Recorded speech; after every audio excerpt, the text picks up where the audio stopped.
ప్రభు అయిన క్రీస్తు. దేవుని నామ స్తోత్రం. అయితే అప్పుడు ఎప్పుడైతే ఈ మాట చెప్పుకోతడికి వెళ్ళిన వాళ్ళు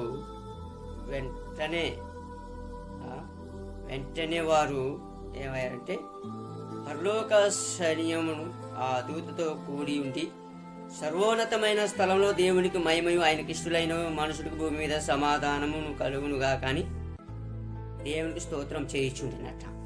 దేవునికి స్తోత్రం చేయిచుండినట్ట.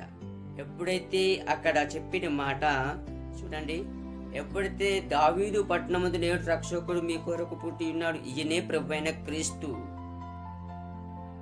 దానికి ఇదే మీకు ఆనవాలు. ఒక శిశువు పొట్టుగుడ్డలతో చుట్టి బడి ఒక తొట్టులో పడుండి ఉండుట మీరు చూసెదరు అని వారితో చెప్పాను. పొట్టుగుడ్డలతో చుట్టి తొట్టులో